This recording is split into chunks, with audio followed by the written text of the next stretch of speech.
What's going on? It's your boy Eastside JP. Today we back at y'all another episode of the Shoebox Money Podcast. Today we got somebody that's real big and influential in the music culture and the entertainment culture. He do a lot of work behind the scenes. He done wrote for the Source magazine. He the owner, he created the Dirty Glove Bastard platform. He do a lot of digital marketing. He helped a lot of artists out, like when YouTube was first getting started. He was here before YouTube, before we even knew what a YouTube and blogging and vlogging and any of that shit was. Today we got one of the OGs in the behind the scene game. My boy Spitty from Dirty Glove Bastard. What's going on? What's up, man? Everything great, bro. How you feeling? Man, I'm feeling great, bro. I ain't got no complaints, dog. I can't complain. So let's just jump right into it, man. How was your childhood? Man. So, first too, I want to just say, bro, I want to like give you props, you know what I'm saying, for your platform and what you doing here, you know what I'm saying, with Shoebox Money. Yeah. You know what I mean? Like, shit, we could definitely relate, you know what I mean, to coming up and, you know what I mean, getting it out the mud and, you know what I mean, having to, just work for, what you want. Yeah, so grind for it. Yeah, absolutely. So I first want to, start by giving you flowers, man, for, having an idea and pushing forward with it. I really appreciate it. Yeah. I really appreciate it. Nah, for sure. But man, my come up, bro, it was dope, bro. Like I had a dope childhood, bro. I'm from Milwaukee, Wisconsin. You know what I'm saying? Whenever I say that, folks be like, man, there's black folks, you know what I'm saying, from Milwaukee. But, what people don't know is that Milwaukee's city up in the Midwest full of a lot of rich black culture. You know what I mean? One of the most segregated cities in the US. And honestly, Milwaukee is a city very similar to Memphis, bro, where it's like really segregated. And then the city is built off of industry, factories, and you know what I mean? Like in Memphis, I think y'all got FedEx. So then like as one of y'all big major companies, but then in Milwaukee, we got Miller, you know what I'm saying? Like the beer companies is big. Yeah, exactly. So, but I grew up on 22nd and Townsend. I grew up in the trenches, but I grew up a great life on the tip of like, I grew up with my partners, you know what I mean? Like we moved around in the neighborhood, probably saw some things that we shouldn't have been seeing, you know what I'm saying, so early. But, you know what I mean, for real, like I had a dope childhood coming up, bro. You know? Like what was it that you seen when you was a childhood, or was it somebody that inspired you to want to become this type of hustler that you are today? Yeah, for sure. I mean, number one, just inside the house, first of all, bro. Like my mom, she was a real one. Hardworking woman, from Hernando, Mississippi. One of her brothers got murdered at a school for talking to a white girl. Then they went to my family house, burned crosses in the front yard, chased them out of Hernando. They went to Memphis. My mom's raised all her brothers and sisters. After she raised them, she left, went to Milwaukee, and that had me and my brother. You know what I mean? So just, growing up in the house with a woman like that worked so hard to make sure that all of her brothers and sisters like had the opportunities to be better. I saw that and, knew that I had to be somebody to, help other people and kind of be like, like that type of support to people, you know what I mean? Because I saw that from my mom's, firsthand. And then I have an older brother who I got to see firsthand, you know what I mean? Like he introduced me to hip hop, he was my first hero for real, bro. Like he, played football, was like a Wisconsin track star, still hold records up there and all that. So to start, bro, like right in the house, dog, like I saw some real hustlers and people that was for real getting it out the mud, and that inspired me to, want to hustle and do more than what like the average was doing. And you said your big brother put you on hip hop. Yeah. So you feel like he had big influence, played a big role, or you want to step into that field? For sure. Yeah, man. My brother, like, I can remember, bro, like, growing up and him playing everything from LL Cool J, you know what I'm saying? And, like, him playing I'm Bad and him having, you know what I'm saying? What was the one where he had the Black Panther like on the cover or whatever? Like I remember him having that album.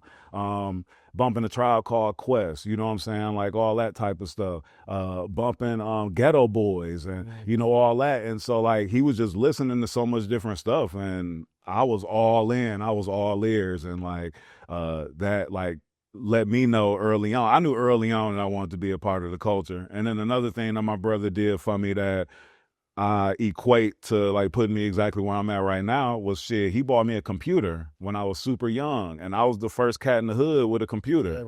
Yeah, and so everybody used to come to my crib, like I burned like everybody in the hood CDs and shit. And I used to make my own mixes. Like I used to have like Spitty mixes back in the day. You know, was you charging for the CDs? Yeah, $5. Yeah, that was your first hustle. Yeah, that was my First hustle was actually the first hustle was selling candy bars, Skittles, all that in school. Okay. Yeah, one of my partners, actually shout out my boy Josh. My boy Josh at high school, man. His mom's had like the Sam's Club card. And so shit, he would get all the snacks and everything. And shit, he would like, you know what I mean, plug me with some shit. I'd be selling chips and all that. And then I had a partner that worked at this deli, and he would like steal lunch meat and all that. Yeah. And like shit, we was making sandwiches and like we putting whole meals together. Man, what? Like we was in high school selling like gourmet meals. You know what I'm saying? You started similar to me. That was like my first real hustle where I started getting some real money selling candy. Yeah. So then it went to the your brother got you a computer. Yeah, brother got me a computer, and I had that mind to make money already. You know what I mean? So like as soon as he got me that, and I started like seeing, you know what I'm saying, like what was it? What was them programs back then? Yeah, LimeWire and all that was popping.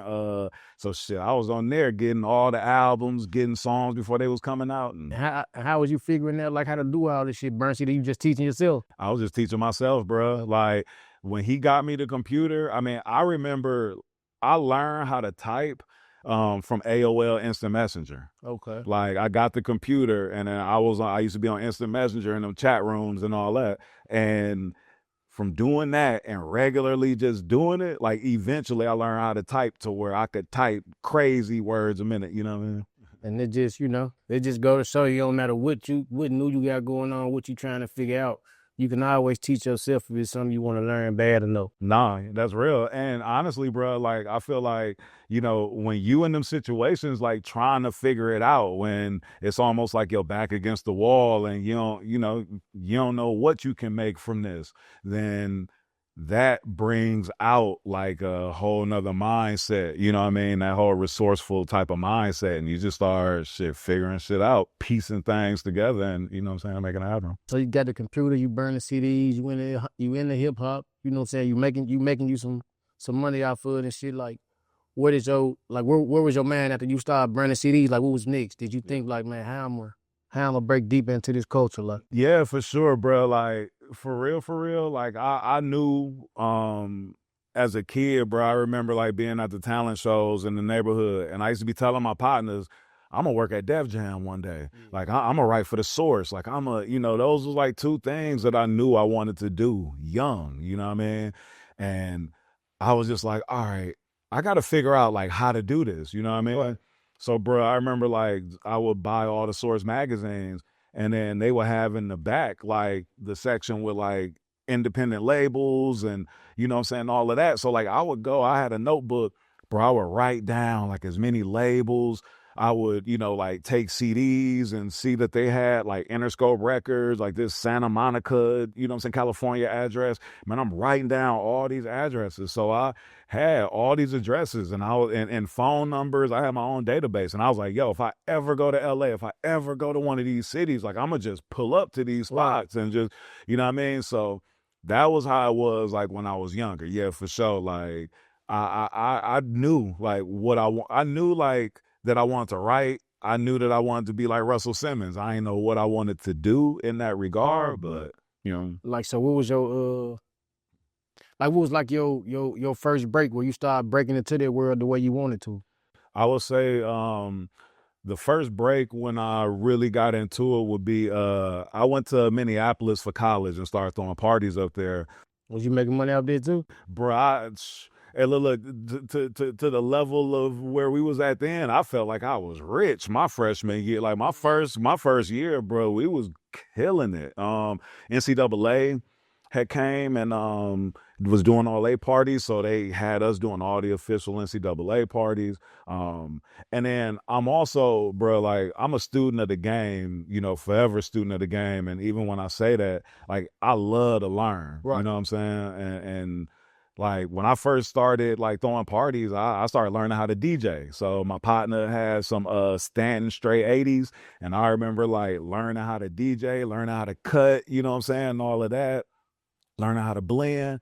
So you know, I thought that was gonna be my calling, and I was like, nah, I ain't that good. So I'm gonna just, you know what I'm saying? Right. But yeah, bro, like when I knew that like we made that big break though was when we was throwing those parties, and then we brought Mos Def up to Minneapolis to do a concert, and it was his first time ever coming up there. And this, me and my partners, like we had enough bread to pay this man like to do a show and all that. And you know what I mean? I'm like shit, 19 at the time. Amazing. Yeah, you know what I mean? So at that point, I knew, yeah, like I knew, like it was like we was all in. Like that was when he had Miss Fat Booty, and you know what I'm saying, like when he was huge, like with Talib Kweli and Reflection Eternal, had all that, like what they had, like the Dave Chappelle DVD, like all that. Like, Okay. Yeah. How that party turn out? Oh, it was on point. Yeah. Especially because it was his first time coming up there, you know, so back then. So yeah, it was on point. And from doing that, I met a cat who, cause I was writing like for the school newspaper and like all that too. I was like just heavy in the mix. And I met a cat who lived in LA and wrote for The Source. Okay. And through a mutual partner. And he also had a website called contrabanded.com. And this was like in the beginning of the blog era. And so I linked with him. I started going out to LA. And I remember my first trip to LA. I flew out to LA. They took me over to the spot called the Liquor Bank, which is on Crenshaw. Like it was in Menace to Society. And I go in there, and Lisa Ray in there, Cat Williams in there, like, and this is Cat Williams early, right? You know what I'm saying, like early Cat Williams. Knew who he was then? Yeah, okay. Yep, for sure.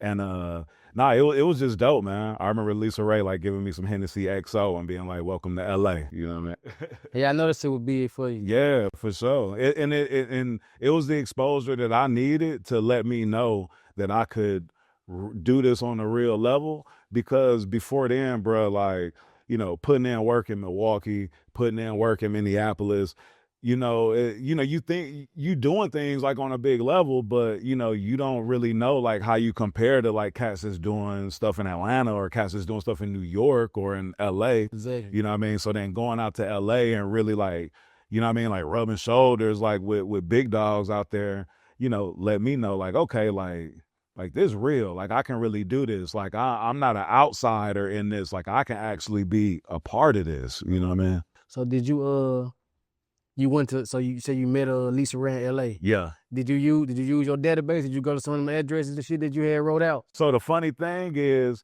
I actually hit this guy up that was over at Interscope, this dude named Greg Miller. Yep. And so I remember hitting up Greg and linking up with him, and because this guy Jay Castile, who runs ballerstatus.com, he had actually connected me to Greg, and they were so then Greg started telling me about like a whole new department that they were starting over there at Interscope, right, and all that, actually on the Geffen side, and it was called New Media.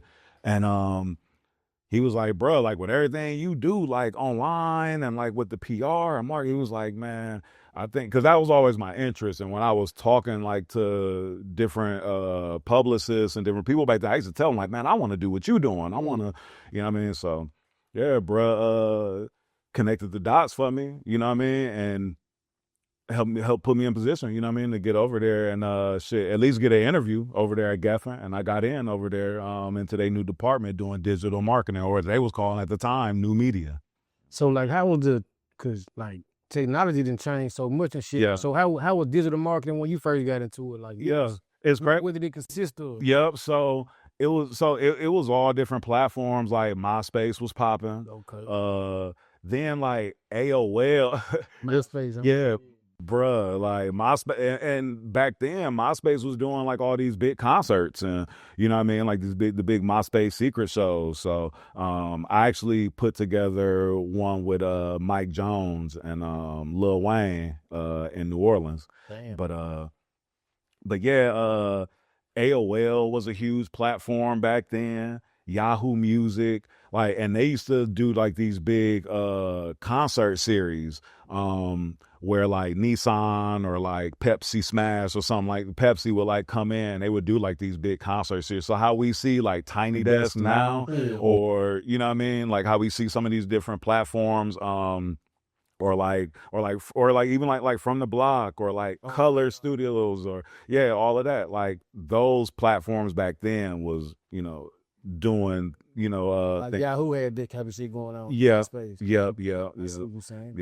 So and then YouTube had just started. So like the phenomenon of like online video, streaming video was like just, you know what I'm saying, starting to get out there, at least it being easy for people to upload videos and have them up there, you know what I mean? Like rather than, because before that, you used to have to like encode videos online, and it was a whole crazy process. It was a lot more work back then, bruh. It was crazy, you know what I mean? Like it to how easy it is now, right, it's crazy compared to how it was back then, because we was really like writing code and really like having to do like a lot of steps, as to where now you just click and there's, you know what I mean? Yeah. So I heard you saying something earlier. You said you used to write for Source Magazine. Yeah. So how you come across this? Like how you go from digital marketing to writing for Source Magazine? So the Source was actually first. It came first because I came before the digital. Yeah, it came before the digital marketing, because I was writing, and you know, writing for like writing for the school newspaper, then like up in the University of Minnesota. Then I found this website, these two dudes in Germany that had a Southern hip hop site. It was called gangstaism.com. And they site was focused on straight, like it was like deep Southern hip hop though. Like they was focused on like cats like K Reno from Houston. Cats like, there was this rapper named Klondike Cat. They used to feature a lot, and like PSK 13, like these cats from Dallas. And I remember they was just like real deep into the game. It reminded me of Murder Dog, but online. Okay. You know what I'm saying? How Murder Dog magazine was like true, like deep in the trenches with the Southern and the Midwest shit. So it was like that. So I was, you know, writing for them and doing that. And then when I moved to LA, and I was interning for the Source and all of that, because that was how I got to LA for real, was through my internship with the Source, because I met a guy that was from Milwaukee but who lived out in LA. Shout out Rob Biko Baker, man, shout out Ryan Ford. Cats really put me on in a major way. And yeah, they so met that cat, moved out there to LA. And then, man, I had opportunity to go to Houston when All-Star Weekend was in Houston, and they did like the Great Day in Houston Source cover with all the rappers. Pimp C had just got out of jail. Jay Prince was getting all these artists that was beefing with each other, like to come together, you know, for the greater good of this photo shoot. So we on Jay Prince Ranch for the photo shoot, and I got the opportunity to write part of the cover story, did the Chameleonaire piece, and was able to even write like some of the overview of the story, which was a dream come true for me, because, you know, like Scarface, my favorite rapper. And Scarface hard. Nobody tell a story like Scarface. Man, come on, man. Best storyteller, hands down, bro. So like, I would always talk about how Scarface is my favorite rapper. So my editor at the time, my editor Ryan, he was like, "Hey man, you always saying Scarface the best rapper. Here go your opportunity, bro. Like, come on to Houston. Like, we're gonna tell this story, you know, man." And so that was such a surreal moment for me. And it was crazy because like it was like a month into me moving to LA. So I made this big move to like change my life. And it was like, as soon as I moved out there, it was like boom, boom, boom, boom, boom. Yeah. So how important do you think it is, like, to change your environment when you're chasing your dream? I think it's very important, bro. I think that it's important to be open to the idea of change, because if you want to do something different in life, the only way that it's going to come to you is if you make some changes, to do some things different. You know what I mean? Like, a lot of times we expect to do, the same thing and then expect to get different results. But I mean, if I walk one route to go somewhere, like, I keep going to the same place. You're going to keep going to the same place, and more than likely going to keep seeing the same things. You know what I'm saying? But if you take a different route, you get some more perspective. There's some challenges along the way. You know what I mean? So, yeah, I definitely feel like you have to be open-minded to it, but I don't feel like it's a necessity for you to, like, have to move away and have to leave, you know what I mean, in order to get success. So, Geffen, you said your first digital marketing position was at Geffen? Yeah. It was at Geffen, and it was Geffen with a G. Yeah, Geffen with a G. Yeah. So, Geffen Records was connected to Interscope. So Interscope is IGA, Interscope, Geffen, A&M. Okay. So basically on the Geffen side, we had Common, Nelly Furtado. They had just signed Jibbs. He had that song, Do Your Chain Hang Low. The Roots was signed over there to Geffen. I think I said Snoop. So yeah, it was Mary J. Blige, Keisha Cole. You know what I mean? It was your job to, like, market all these different artists and bring eyes and attention to them. Yep, exactly. So when I came in there, I was overseeing, like, the urban, all the hip hop and R&B, right, projects on the label, and was having to, come up with different ideas. And I remember one of my mentors that I locked in with early when I got over there, Tim Reed. He challenged me, like, when I first got over there, because I was doing, like, they give you, like, the templates of, like, okay, here's the marketing plan, here's how things work, here's how we used to do things, whatever. So I came in and I'm just following suit. I'm just, you know what I mean, like, just, all right, cool, this is what y'all used to do, okay, bet. And I was kind of playing it safe. And I remember Tim came to me and he was like, hey man, like, all that playing it safe shit not gonna work. He was like, you got to do something to stand out and to think out, and you got to be thinking outside the box. So I remember for Field Mob, Smoke had went to jail, and they had this song that they was pushing, and I came up with an idea to, like, do a contest and, like, because back then Twerk Team was popping. I remember. Online, yeah. So I was like, all right, we gonna get, like, girls to do Twerk Team type videos, and then we gonna do the prize to get them to be in the music video, do a flyaway, you know what I'm saying, all that. So, man, my partner knew some strippers in Rancho Cucamonga, which was funny because, bruh, when I first moved to LA, I ain't know Rancho Cucamonga was a real place. I thought it was just some makeup shit from the movie. Yeah, but it so, is though. Yeah, so he like, bruh, we about to go to Rancho Cucamonga. I'm like, all right. Got a couple chicks. And we filmed the viral video as if they were some girls that were entering the contest. Right. You know what I'm saying? And then we put it out online. And the video, I remember it got like 500,000 views in like a couple of days. And everybody at the label was like going crazy because it was like, it went from like not having like really no chatter like about, that song or nothing like that, to us having a viral moment. And they ain't even like, we wasn't even calling it viral then, because it wasn't even a word for it yet. It just big. Yeah, the shit just going crazy, you know what I'm saying? So but from that, like, like I made it my mission to like really focus on video content and all that. Like when I even first went over there to Geffen, I remember telling them like, yeah, video content where it's at, like, because I was watching all the DVD magazines and all that beforehand. So I was into all that. So I got them to buy me a camera, and then I just took the camera and I just started following everybody around. So it was like, all right, you assigned to Snoop, bet. Following Snoop around. Early when he first was starting the Snoop Youth Football League. Like I remember getting Yahoo to like come out and like do articles, you know what I mean? Like do a whole vlog on it. And then I convinced Snoop to shoot his own vlogs on it and all that. Because in the beginning, he didn't want to put any content out about the football league because he really cared about it that much and wasn't doing it on no clout shit. Right. So It's something he really wanted to do. yeah, it's something that he really wanted to do. So yeah, man, like being innovative and you know, that like I made it my mission to be innovative and like come up with, you know, these different content ideas back then, you know. So how long was you doing the digital marketing thing before you came up with the idea to create Dirty Glove Bastard and kind of, you know, do your own thing and gain some independence? For sure. So all right, so first of all, I didn't create Dirty Glove Bastard. Ziploc Mo, shout out to Zip. Zip created DGB. Zip is from Detroit. So, you know, the Dirty Glove is Michigan, you know what I mean? Yeah. And so, you know, he is the Dirty Glove Bastard, you know what I mean?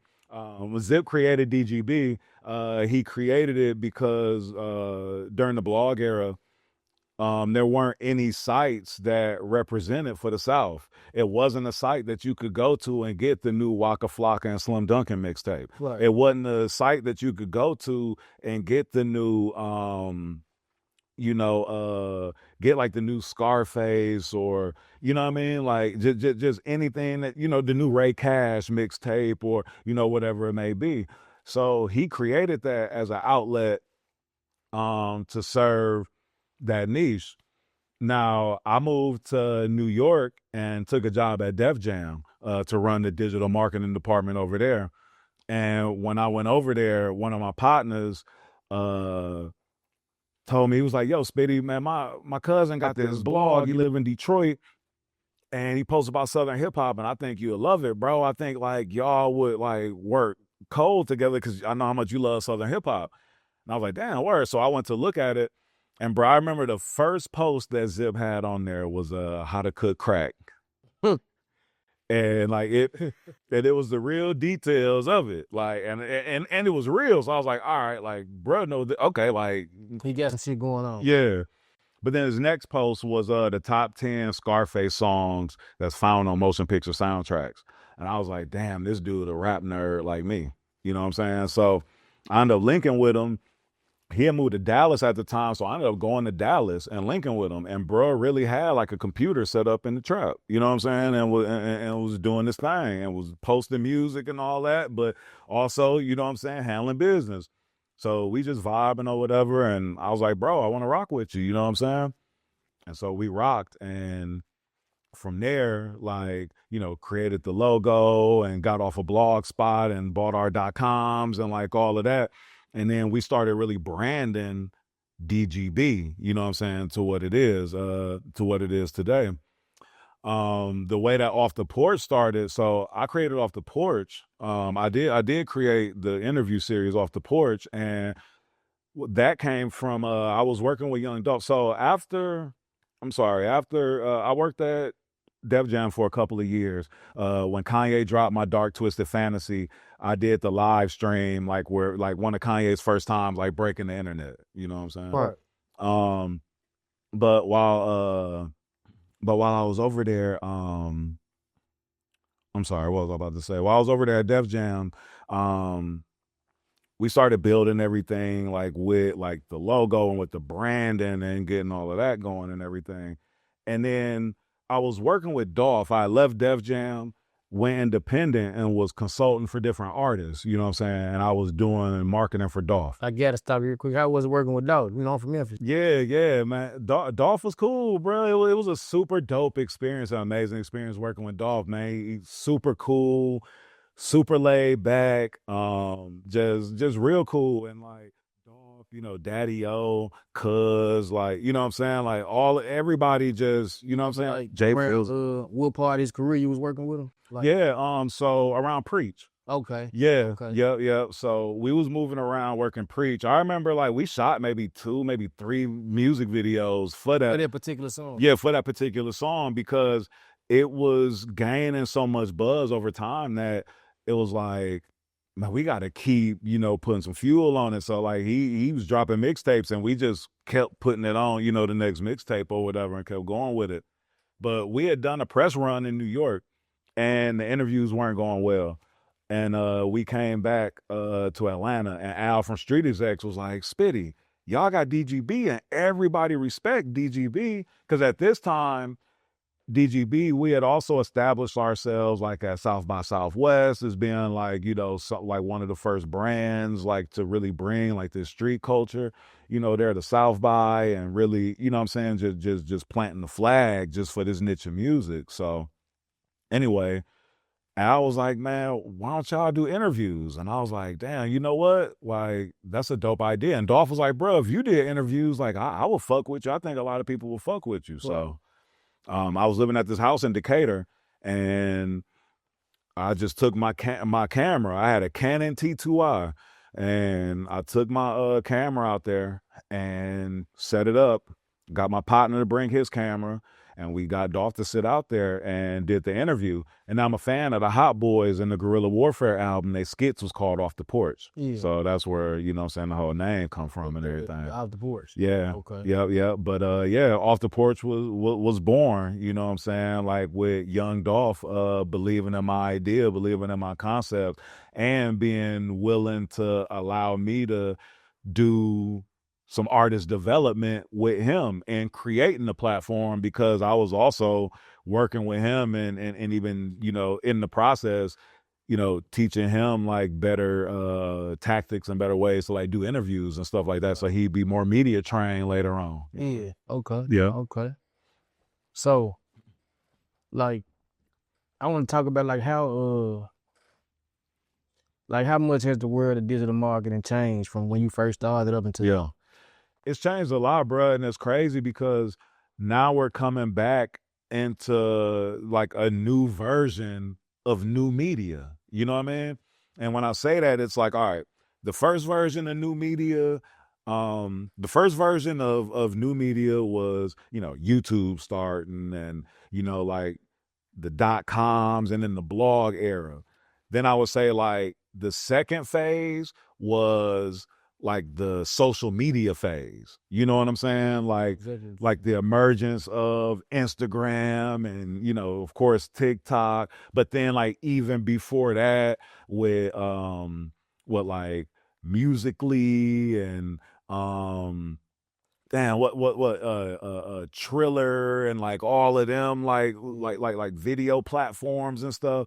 So yeah, Vine, and you know what I'm saying, all of that.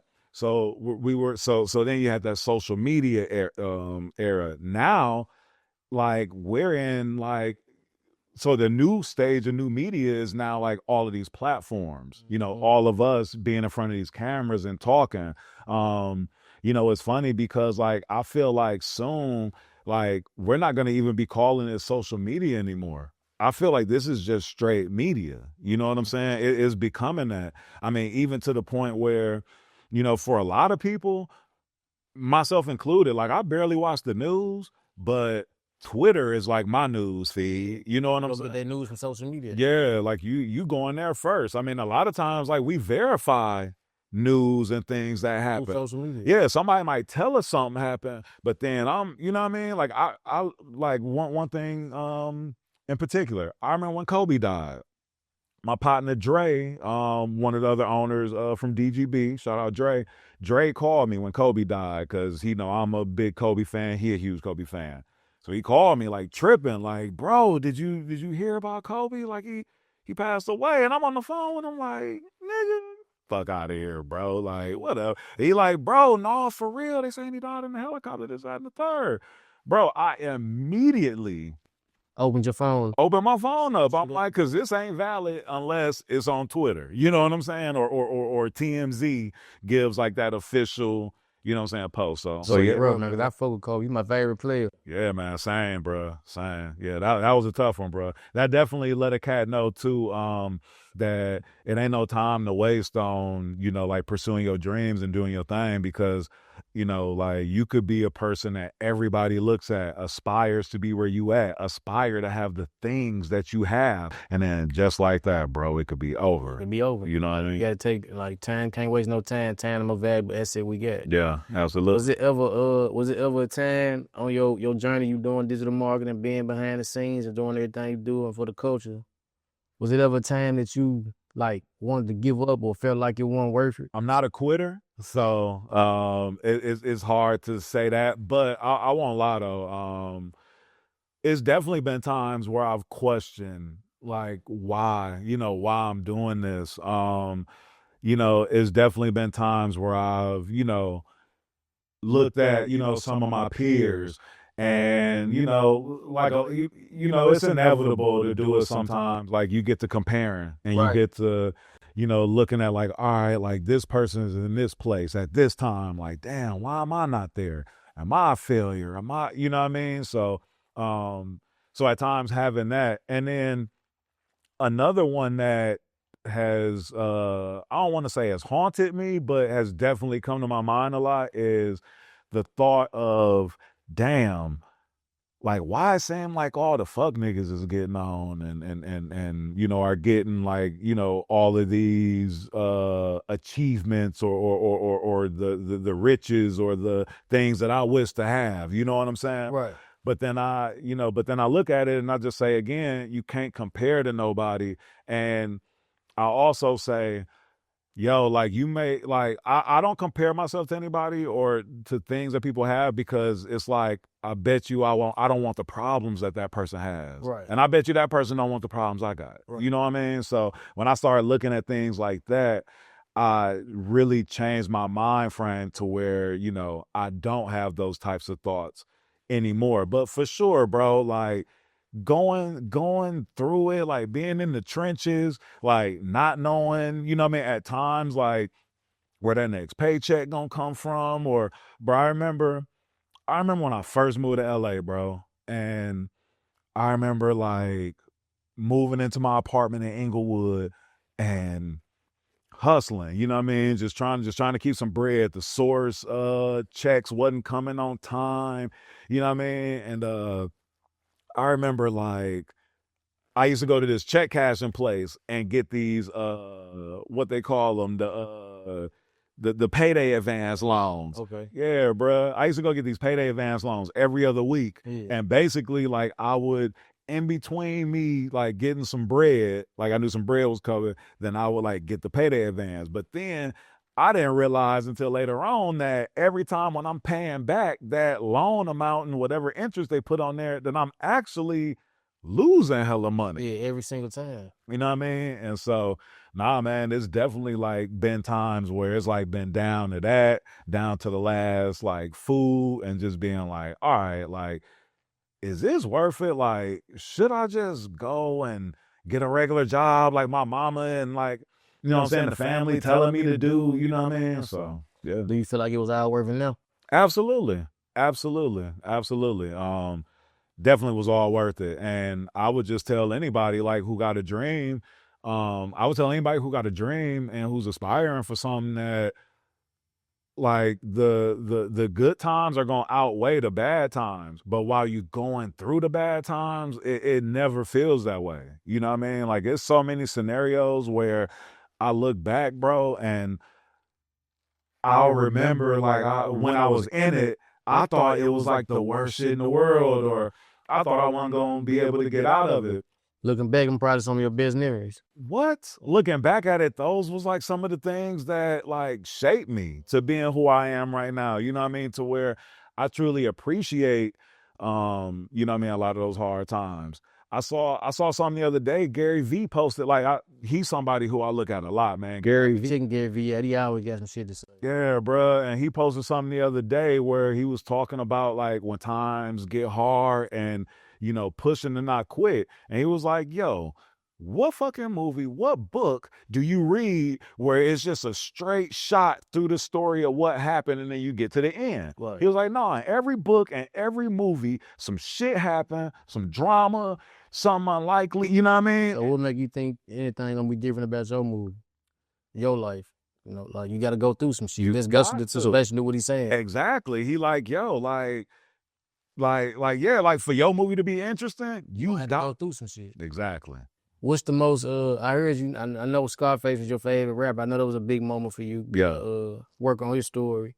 But was that the most significant thing that happened to you on your journey?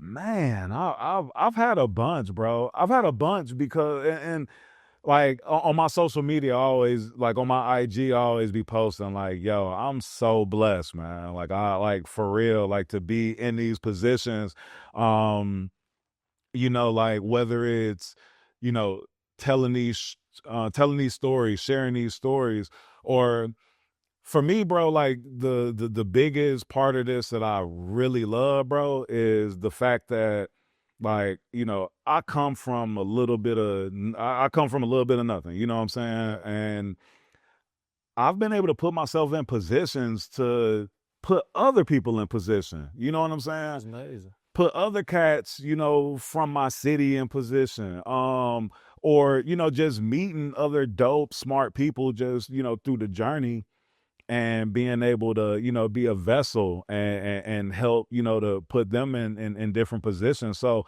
for me, bro, like the most fulfilling part of my career is, when people who I've come across have told me that whether it's been some game I've given them or if it was somebody I introduced them to, where to me it was like nothing. Right. But then like that introduction might have changed their life, whether it was a job or some business or something like that.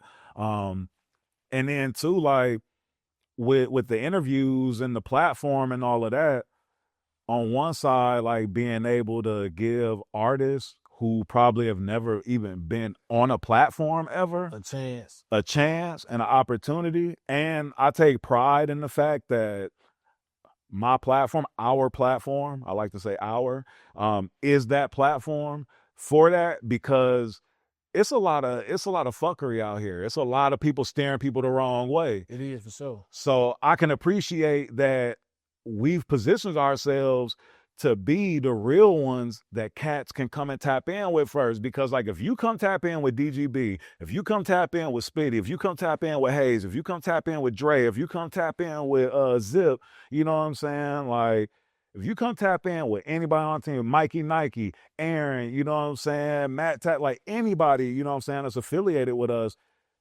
then you gonna get a proper introduction to the game. You gonna get, you know what I mean? Like, cause we gonna, me and my team, we take pride in just being the real ones that's putting folks on. Y'all did y'all job and build a solid platform. At that point, it's just up to the artist to deliver. Nah, for sure. Y'all can't make nobody.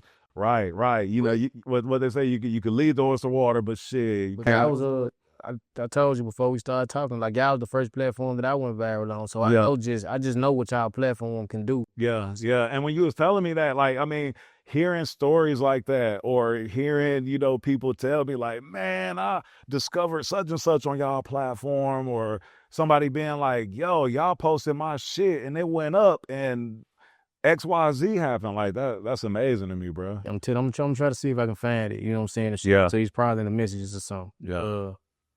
The last question I really want to ask you kind of already answered it, but I was going to say if you had one piece of advice, you know what I'm saying, or one gem that you could drop on somebody that was really trying to chase success or complete a goal, what would you tell them? I would say, well, okay, two things. I want to put these together, but I would say, like, don't take things personal and keep it professional.